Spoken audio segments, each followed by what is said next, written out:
Germany was down, and then it goes through Belgium and the Ardennes. And that's where the bulge was. It was actually in Belgium. It wasn't in Germany. And we were, at that time, we were right below the British Army. We were in the Ninth Army. And the British Army was the farthest north. There was two divisions there, us and the 84th. They took the 84th and sent them to the bulge right away, and they had to spread us out.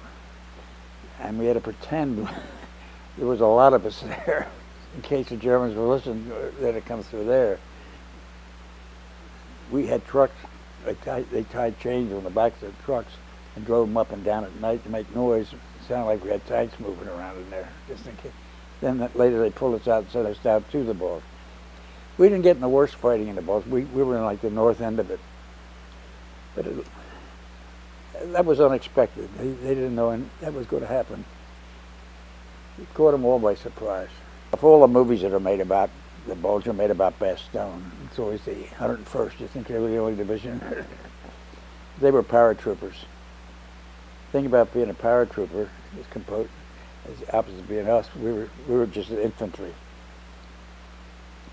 We fought from the time it started, and you stayed on the line. They fought in specific battles, then went back. And they rested up, and they went back to camp, and then back to the next battle.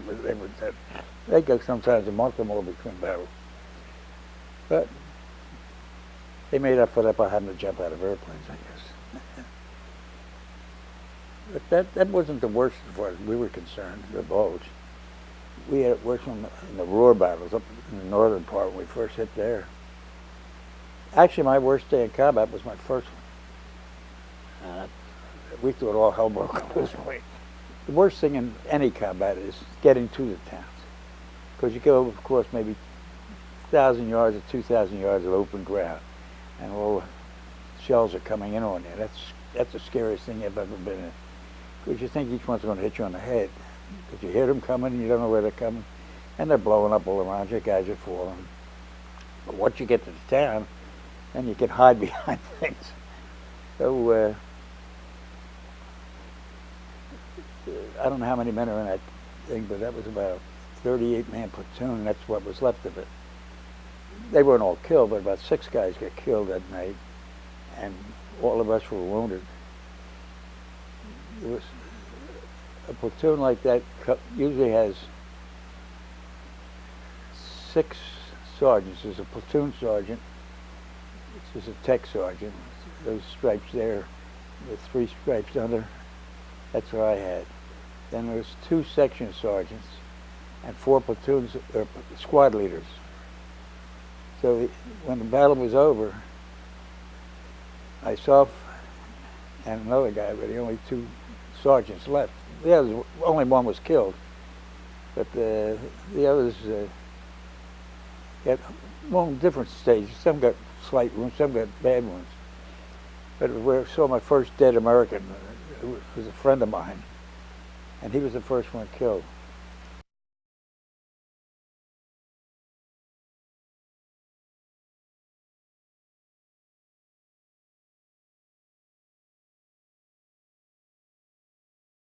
I was trying to wave him and get down, get down. He didn't get down.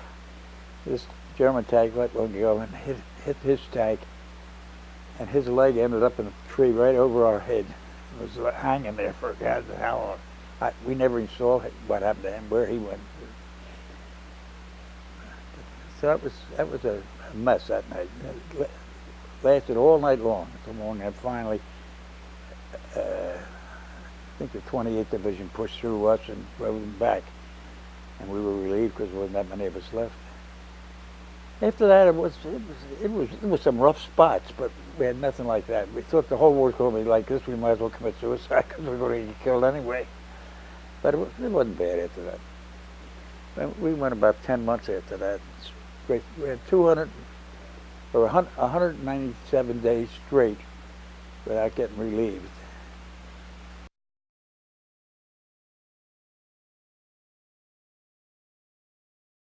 The spot we took by the house, we had our headquarters in the basement of that house. There was a little dirt road ran up to it, and a German apparently had been run over by a tank, His body was laying, and it was about that thick, looked like a pancake. That's the first one I ever saw. But I never minded looking at things. That didn't bother me. Smells drove me crazy. Like if a body had been there for a week or something, I couldn't. That was murder. Seen guys with their stomach blown out. They were holding their intestines to keep them from falling out, and just looked like a pile of spaghetti in their hands. That wasn't too much good to look at.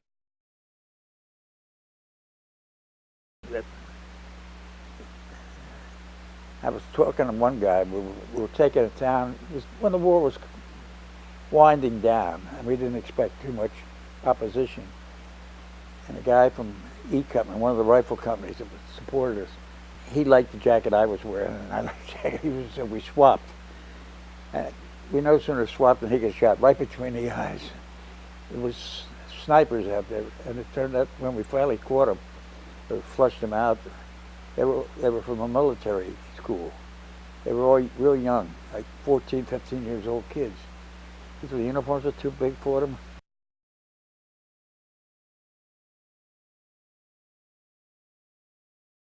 But they're fanatics, you know, I guess from a military school. They thought it was all fun. They didn't realize until one of them got shot that it wasn't fun, I guess. If you see any war movies, and they got stripes and insignias and stuff, everybody takes them off. Because the German army is run a little different than the American army. If their sergeant gets killed, they don't have anybody else to lead them, take over. Where in the American army, the next guy moves up and he automatically becomes a sergeant.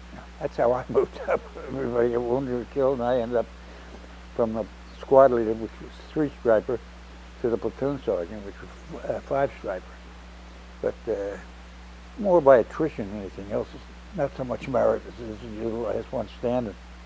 That's another thing.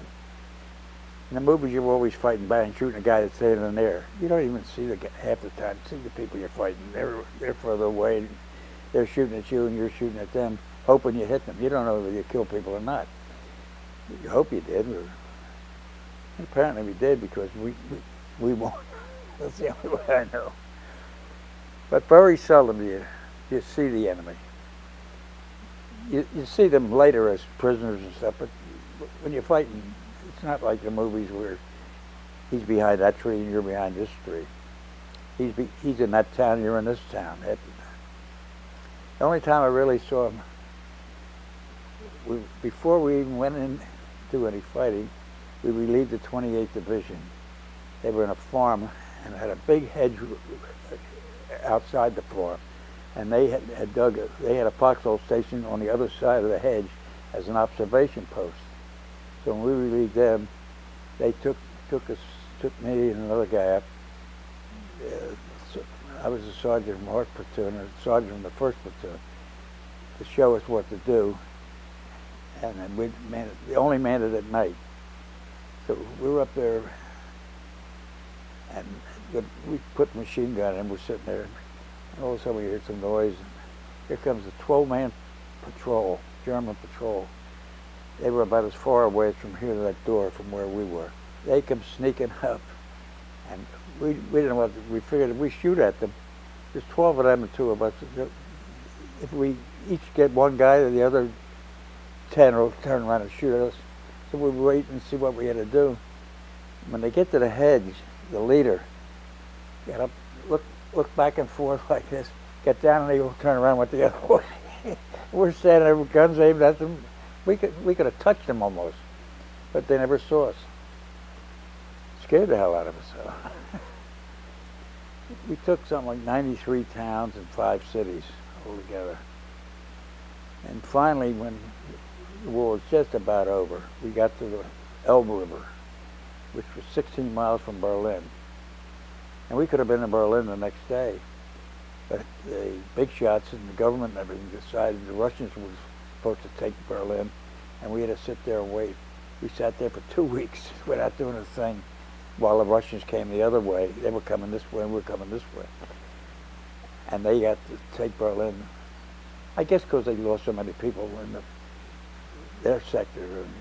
We lost just in one place, I think it was Leningrad. They're supposed to have lost about 10,000 killed. So they deserve to take a little extra. We had quite a few killed, but nothing like that. We had 11 million man army. I remember reading someplace where 1 million out of 11 million actually fought. They were like the infantry, the tanks, and everything else was like support, like supply and kitchens and all that kind of stuff.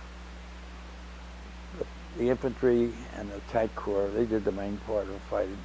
That was 1 million out of the 11. It takes 11 million to keep 1 million fighting, I guess.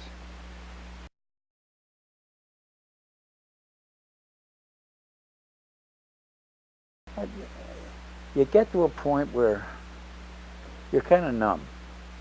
You see these things, but they don't affect you. That winter was the worst winter in Europe in 60-some years. So we were in snow practically all the time. But then towards spring, when it started to thaw, then you find the bodies that had been there all winter under the snow. And they were all they were purple and orange and different color. Everybody was a different color. And then when they started popping, their skin started popping and the smells come out. The smells were murder. I didn't care if it was blown apart as long as it didn't stink. But no, everybody had, in the infantry, they used to say you acquired a 1,000-yard stare. You're always looking as far ahead as you can to see if anybody's there. And everybody has that stare after a while. And you get sort of, not numb to it, but you're always alert. If you're not killed or hurt too bad, combat is the most exhilarating thing that you ever have to do. He says, because all of your senses are working to the highest degree. You're looking as far as you can look. You're listening and everything all at the same time because you don't want anybody to sneak up on you. And it keeps you alert. After just probably fall asleep. At that point, but it wasn't bad. I almost stayed in the Army. I don't know how anybody survived the landing on Normandy, because they had bunkers that were underground, but the top of them were above ground, and they had holes, and they had machine guns every so one firing this way, one firing this way across the beach, every so many feet. And then in here and here, they had mortars dropping. No spot on that beach, from what I could see, was ever not being shelled. So how anybody got ashore, I don't know. Normandy, everybody was getting blown up and killed. They lost a lot. But a little further north, at the next beach, Utah Beach and Sword Beach, where the British and the Canadians come in, they were getting very little resistance. So they must have. See, the Germans weren't expecting anybody to land at Normandy. They thought it was going to be Calais, because that was only like from here to there from England. It was a little strait that they could come across. And the American intelligence got a dead guy, and they put an officer's uniform on him, and put papers in his pockets, and floated him over to the other side. They found him, and they thought that they found the plans for the invasion. They were all made up. And they had a lot of fake tanks and fake trucks, everything else, made out of rubber. Actually, you could turn them over, but they looked real from a distance. And so anybody looking from a plane, seeing all this, figured there was a buildup there, and they're getting ready to invade. And then when they found the plans, they thought they had all their armored force up to the north at Calais, but they landed at Normandy, which they thought would have been foolish to land at Normandy because it's so wide across the English Channel. The English Channel is rough, even though it's not the ocean. It's coming. When we come across the ocean, we pulled into Weymouth, England Harbor, where we didn't land, and we went right over to Normandy. And one of the roughest things I had to do, you ever see them climbing down those cargo nets to get off? That was harder than any part of the fighting, because you don't know whether because you can't see down, you can't turn around, and you your duffel bag and your rifle and everything, about 100 pounds worth of stuff. And they're going to climb down these nets and the boat's swaying back and forth. And you got to get on a little raft down there. And then they took us across the English Channel. Well, we were crossing, but I thought I'd drown before I'd fall off the cargo net or something before I even got to Germany or France. I was in France, Belgium, Holland, and then we went from there into Germany. I figured that Germany was about as big as Pennsylvania, and they fought the world, and damn near beat us. They were a damn good army.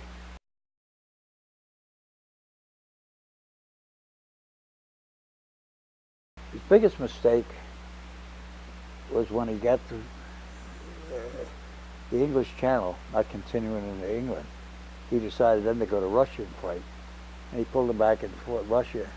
And that gave us a chance to land in Europe. But we were never able to land in Europe. They'd have been landing in England and Ireland.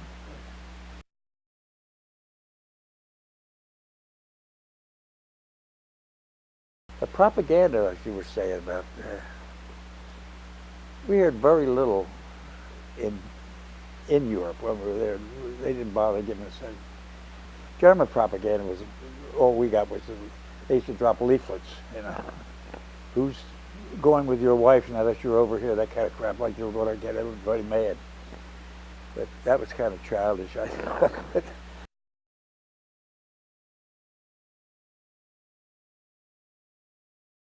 But our propaganda was more in the line of movies we were here about all gung-ho stuff, you know.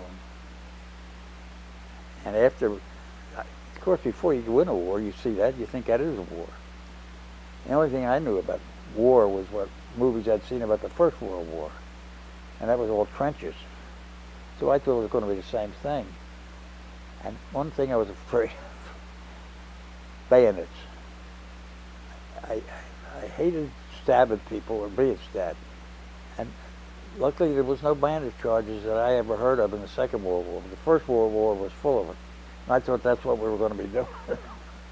Did a lot of practicing of it. Even that wasn't fun. Actually, some of the training before it went over was harder than the war. Because they'd walk us 25-mile hikes and all that kind of stuff, and obstacle courses. And we had when we first went in, we had a captain, a nut. But he ended up as a general, so he couldn't have been too much of a nut. But he used to get a training program down when we were in basic training from headquarters, and he'd just throw it at his desk and pay no attention. He'd start out in the morning on a 9-mile forced march, and he'd come back and eat lunch and go on another 9-mile forced march, and he'd come back after dinner and he'd go on another one. So we had like 27 miles of hiking all day, and in between he had you doing calisthenics and exercise, because his idea was the guy that survives combat is the guy that's in the best shape. All this close order drill and all that stuff meant nothing once you get in combat. The only reason they do that right face, left face, and all that crap, is to instill in you to respond like that as soon as somebody tells you something. But, one thing I found out in the war, the training was a lot of crap. They were training you for the last war.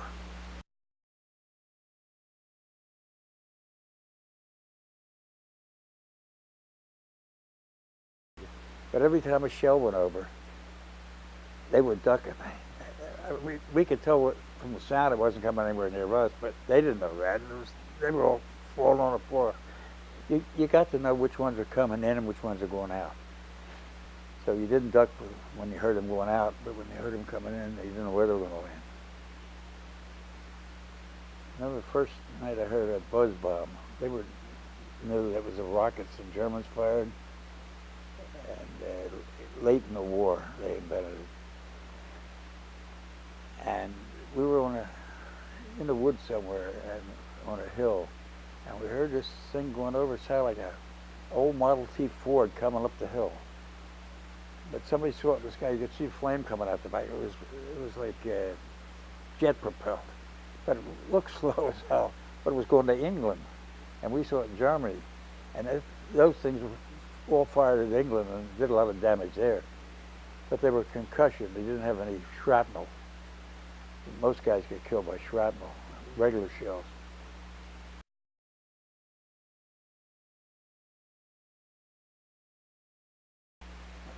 What I got hit by the first time was mortar shells. We came into this town, Lindenwood, I was telling you about. We went across the field, up a hill, and into the first street. As we come up the street, the next block, a tank came around the corner, a German tank. So we all ducked into like a little ditch that was along the side of the road by a brick wall. And we thought the tank shot at us, but it turned out it was mortar shells hit us. And I dove in first, and these two guys dove in next, back of me. And when they hit, the shells hit, it blew me all the way across the street. I landed in the middle of the street and knocked me out for I don't know how long, just for a while, I guess. But the other two guys, they get killed. I just got a little wound in my leg, nothing much at all. And I couldn't figure, for years, I wonder why. Yeah, why?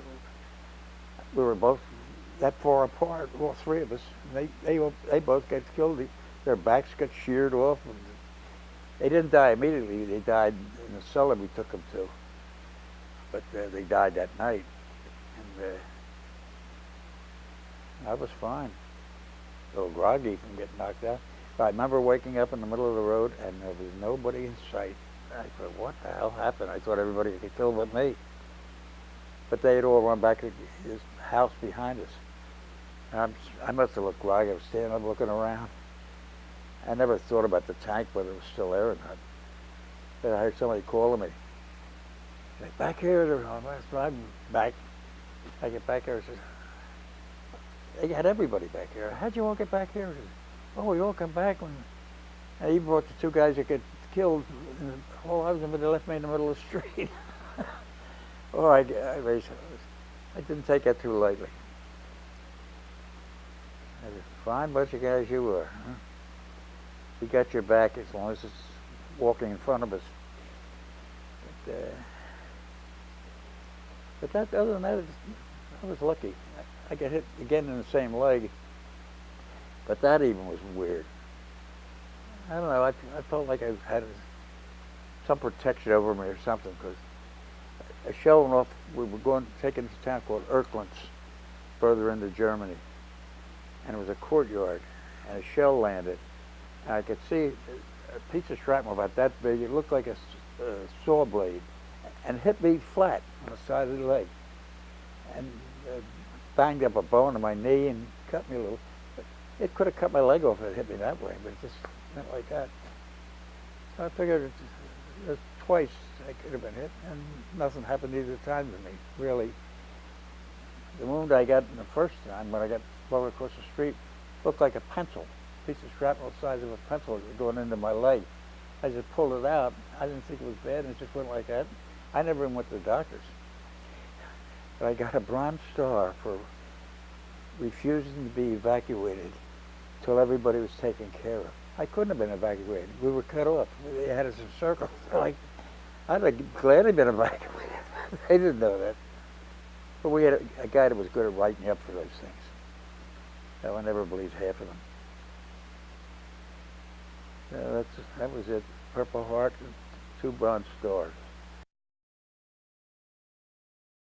Generals used to come up to the front for a day, or an hour, just so they could go back and say you're in a combat zone. They get a combat badge. We used to get them automatically.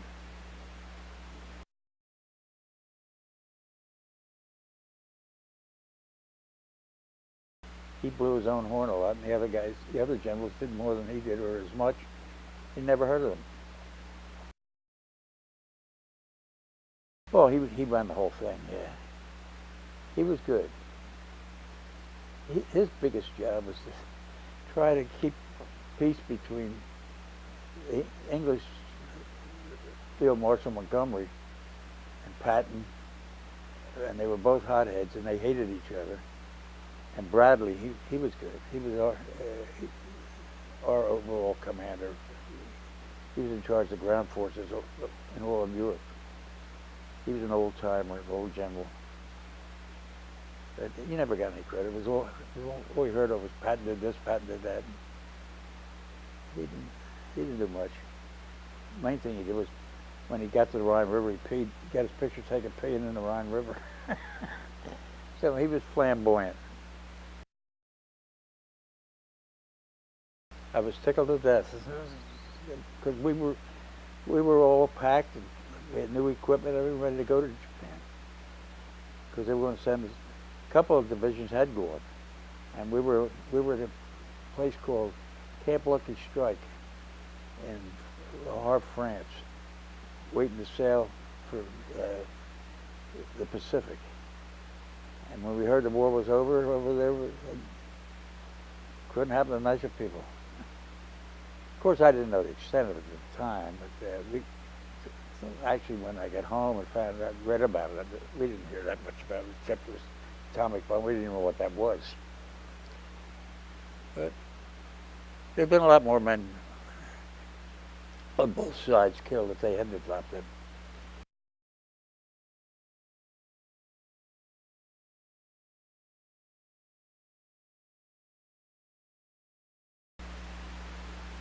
I never heard of Pearl Harbor, but I know exactly where I was when we heard about it. I was at a West Catholic football game at St. Joe College Stadium on a Sunday afternoon. I come over the loudspeaker, the Japanese had bombed Pearl Harbor. And everybody was saying, where the hell's Pearl Harbor? We didn't know it was in Hawaii even. But on that football team, 4 of the guys in West Catholic died in that war later. But it wasn't that much of a shock. You figure what the hell, I was 18 or 17 or 18. I wasn't thinking politically. And everybody then could hardly wait to go, you know. It wasn't like today.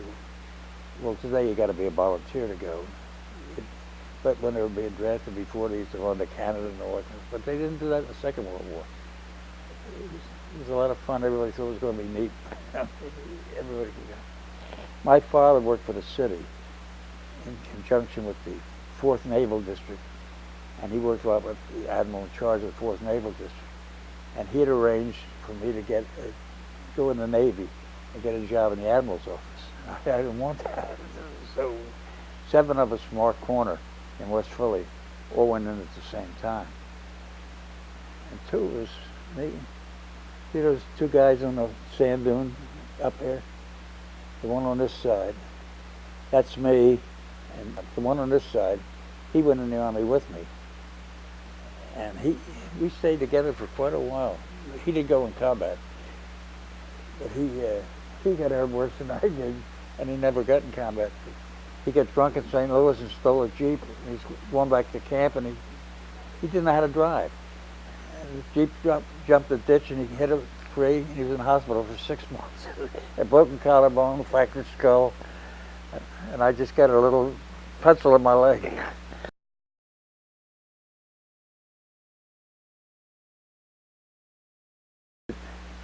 But I've heard a lot of people say